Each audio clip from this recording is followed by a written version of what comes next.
ce geste de toi viendra mon secours.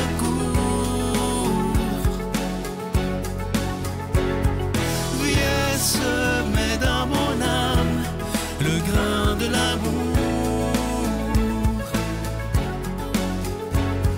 Je traverse un désert et je meurs de soif. Montre-moi le mystère qui garde la foi. Bon jeudi 19 janvier 2023. Bienvenue à votre émission La Victoire de l'amour. On rejoint tout de suite, comme à tous les jeudis, notre ami Simon Lessard pour sa chronique. Et à l'homélie, ce sera le bon père Gauthier.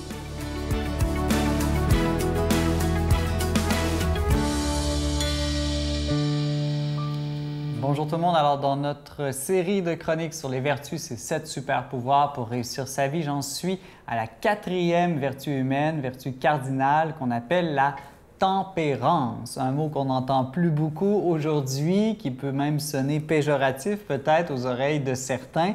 Aujourd'hui, on préfère des fois utiliser des mots comme la modération ou la sobriété, par exemple.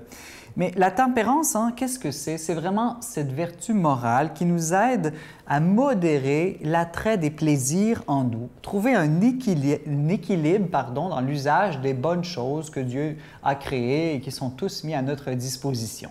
Donc évidemment, la tempérance, dans cette saine modération, pour faire un bon usage des choses, elle touche d'abord la nourriture, la boisson, la sexualité. On peut penser aussi à des choses comme la cigarette, mais aussi d'autres bonnes choses comme la musique, les films, les écrans. Pas toujours facile d'être tempérant avec les écrans, les vêtements. Vous voyez, toutes ces choses qui sont bonnes quand elles sont bien utilisées, dans une juste mesure, mais quand ça devient disproportionné, exagéré et qu'on en devient l'esclave, eh bien, cela nous détruit et donc ce n'est pas tempérant, ce n'est pas bon pour nous. C'est donc une maîtrise de notre volonté, un ordre de nos instincts pour rester dans ce qui est juste, honnête et bon en toutes choses. Voilà, comme dit le slogan de la SAQ, la modération a bien meilleur goût. Ce qu'il faut bien voir, c'est que les gens tempérants, ce n'est pas des gens plates. Au contraire, ce sont des gens très joyeux, parce que bien utiliser des choses, voilà ce qui nous rend heureux. Si vous mangez au complet un pot de crème glacée ou tout un sac de chips, à la fin, êtes-vous joyeux? Non, vous avez mal au ventre. Faire un bon usage de chaque chose, voilà qui donne la vraie joie, le vrai bonheur. Comme on mange à tous les jours, un bon moyen de s'exercer à la tempérance, c'est avec la nourriture, parce que ça revient tous les jours. Et c'est facile de manger trop, pas de façon ajustée. Et je sais que c'est difficile pour plusieurs d'entre nous, mais voilà, on peut s'exercer avec des très petites choses. Jeûner un repas par semaine. Peut-être qu'un jour, c'est trop pour vous, mais ça peut être un simple repas, par exemple. Ou si vous n'êtes pas capable de jeûner complètement d'un repas, on peut jeûner sur des petites choses invisibles, ne pas mettre de beurre sur son pain, de vinaigrette dans sa salade, de sel sur ses frites, de sucre dans son café. Vous voyez ce que je veux dire? Des petites choses qui ne changent absolument rien pour votre santé, qui sont des petits sacrifices invisibles qui vous aident à reprendre le contrôle sur vous-même, le contrôle sur l'usage des choses autour de vous. Et quand on est très fidèle dans les petites choses, on arrive peu à peu à être fidèle aussi dans les grandes choses. Une autre manière de jeûner qu'on oublie souvent, c'est le jeûne non pas sur la quantité, mais sur la qualité. Alors, c'est un peu la différence entre être un gourmand ou un gourmet. Alors, être gourmand, quand on mange trop, c'est pas bon pour notre santé physique. Mais quand on est gourmet, c'est souvent pas bon pour la santé de l'âme. Pourquoi? Les gens qui aiment les plaisirs raffinés de la table finissent souvent par être orgueilleux, se penser supérieurs aux autres. Alors, on peut jeûner en faisant attention à ne pas manger des choses extravagantes ou très coûteuses. Voilà comment s'exercer simplement à la tempérance. Notre Père qui es aux cieux, que ton nom soit sanctifié, que ton règne vienne, que ta volonté soit faite sur la terre comme au ciel. Donne-nous aujourd'hui notre pain de ce jour. Pardonne-nous nos offenses, comme nous pardonnons aussi à ceux qui nous ont offensés. Et ne nous laisse pas entrer en tentation, mais délivre-nous du mal, car c'est à toi qu'appartiennent le règne, la puissance et la gloire pour les siècles des siècles. Amen. La Victoire de l'amour vous invite à sa retraite spirituelle les 5, 6 et 7 mai 2023 sous le thème « Grâce à lui, je suis enfin heureux » en compagnie du Père Stéphane Roy, Père Gauthier, Victor, William Baudouin, Miguel, Sylvain et comme invité spécial Christine Michaud à l'Hôtel et Suites Le Dauphin de Drummondville. Réservé au 514-523-4433 ou sans frais au 1-888-811-92-91. Voir le beau, apprécier le bon et faire le bien. Je vous rappelle ce magnifique cadeau du mois de janvier, une belle exclusivité de la Victoire de l'amour. Il s'agit d'un chapelet en bois d'olivier, mais pas un chapelet comme les autres. C'est le chapelet du chemin de croix de la vie de Jésus, donc c'est tout à fait différent. On ne le prie pas de la même façon, mais lorsque vous allez le commander, on va vous envoyer la façon de prier ce chapelet tout à fait spécial. Je vous rappelle qu'il est fait à la main par des religieuses à Mexico, d'ailleurs, qui nous remercient et qui vous remercient de faire affaire avec eux parce que les sous qu'on leur donne leur permettent d'aider eux aussi des plus pauvres à Mexico. Alors, merci de tout cœur. Je vous rappelle que vous le recevrez avec un don de 25 $. Si vous en voulez deux, avec un don de 40 $. Vous recevrez également un reçu pour fin d'impôt. Je vous donne l'adresse, la Victoire de l'amour, case postale 120, succursale Boucherville à Boucherville, le J4B 5E6. Je vous la redonne, la Victoire de l'amour, case postale 120, succursale Boucherville à Boucherville, le J4B 5E6. Également par téléphone, par carte de crédit du lundi au vendredi, de 8h30 à 16h30 dans le 514-523-4433, 523-4433 ou sans frais le 1-888-811-9291, 1-888-811-9291 et aussi sur notre site Internet. Vous savez que c'est une façon très rapide, sécuritaire et efficace de faire votre don, le www.lavictoiredelamour.org. Alors, je vous rappelle ce magnifique cadeau du mois, un chapelet pas comme les autres. Il est en bois d'olivier, il est fait à la main par des religieuses, c'est fait dans la prière et comme je vous dis, lorsque vous le recevrez, vous allez recevoir toutes les informations pour savoir, les instructions, pardon, pour savoir comment prier ce chapelet qui est si spécial, le chapelet du chemin de croix de la vie de Jésus.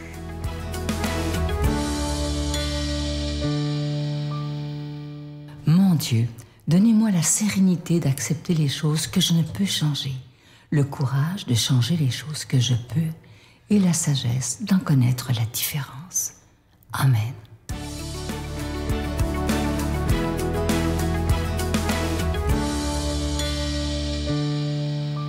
Bonjour chers frères et sœurs, bienvenue à l'homélie de ce jour.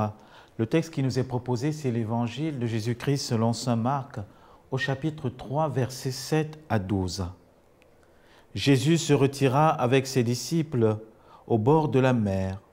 Une grande multitude venait de la Galilée, le suivit, et de la Judée, de Jérusalem et de l'Idumée, d'au-delà du Jourdain, du pays de Tyr et de Sidon. Une grande multitude vint à lui, à la nouvelle de tout ce qu'il faisait. Il dit à ses disciples de tenir une barque prête pour lui, à cause de la foule qui risquait de l'écraser. Car il en avait tant guéri que tous ceux qui étaient frappés de quelque mal se jetaient sur lui pour le toucher. Les esprits impurs, quand ils le voyaient, se jetaient à ses pieds et criaient « Tu es le Fils de Dieu ». Et il leur commandait très sévèrement de ne pas le faire connaître. Frères et sœurs, on voit un peu à la suite de cet évangile, d'un côté il y a Hérode qui s'inquiète de Jésus et qui cherche Jésus, et Jésus qui s'en va dans la région, n'est-ce pas, de Tyr, de Sidon, qui s'en va très loin, et les gens sont en train de le suivre. Et dans cet évangile que j'aimerais partager avec vous, on a comme deux perles en fait. Pourquoi les gens suivent Jésus? À cause de la guérison. Et dans l'évangile, on nous dit que son corps, les gens cherchaient à le toucher pour changer. Et on voit aussi que les esprits mauvais lui disaient « Tu es le Fils de Dieu ». Alors il y a comme deux enseignements aujourd'hui qui nous est donnés, frères et sœurs, dans cet évangile.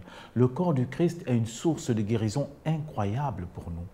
Et aujourd'hui, nous avons le corps du Christ dans la communion, dans la célébration de l'Eucharistie. Et cela nous fait comprendre que communier au corps et au sang du Christ est déjà pour nous une guérison intérieure. Mais si et seulement si nous avons la foi, si et seulement si nous avons la foi que le corps du Christ peut nous guérir de tous ces maux qui minent notre vie, pas simplement d'un mal physique, mais aussi d'un mal spirituel et très profond. Nous le voyons ici dans l'Évangile, les mauvais esprits qui reconnaissent la Seigneurie du Christ. Cela met aussi en lumière que partout où est présent le Seigneur Jésus-Christ, partout où il est présent, vient la vie, vient la résurrection. Nous voyons déjà dans cet évangile, en fait, les fruits même de la grâce que nous avons comme chrétiens. Rappelez-vous la fin de cet évangile. Dans Marc chapitre 16, Jésus dira, voilà les signes qui accompagneront ceux qui auront cru en son nom. Ils guériront les malades, ils chasseront les esprits mauvais, et même s'ils boivent un poison, n'est-ce pas, ils ne mourront pas. Et cela, c'est important pour nous aujourd'hui, chrétiens, de comprendre. La présence du chrétien quelque part doit être source de guérison, source de paix. Parce que vous et moi, nous sommes le corps du Christ. Nous sommes le corps du Christ dans les différents endroits et les différentes fragmentations de notre société. Si moi, père de famille, je suis chrétien, je vais à mon service. Quand j'arrive à mon service, je dois apporter aux autres guérison et paix, frères et sœurs. Si je suis mère de famille, je vais à mon service, je vais travailler partout où j'entre comme chrétien.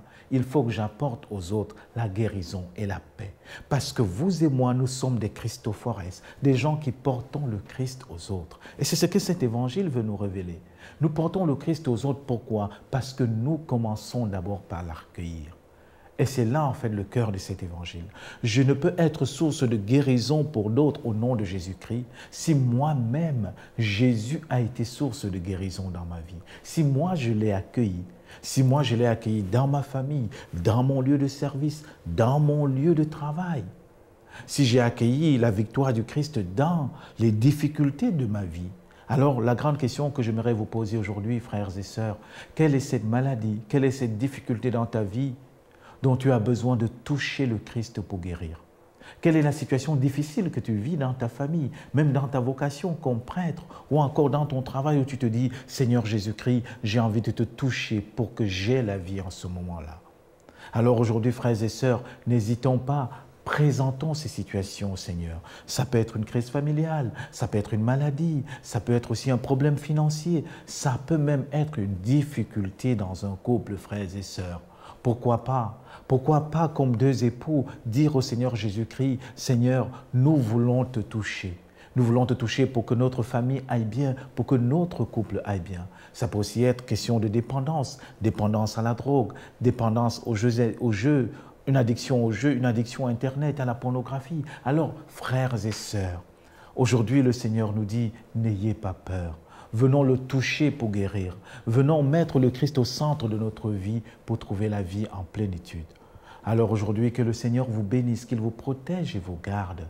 Mais surtout, frères et sœurs, qu'il vous donne cette grâce extraordinaire de naître de nouveau. Qu'il vous donne cette grâce extraordinaire de le laisser régner en vous. Et que la grâce de Dieu vous accompagne, le Père, le Fils et le Saint-Esprit.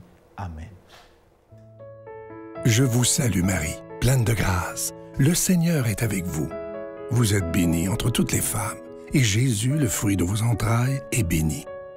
Sainte Marie, Mère de Dieu, priez pour nous pécheurs, maintenant et à l'heure de notre mort. Amen.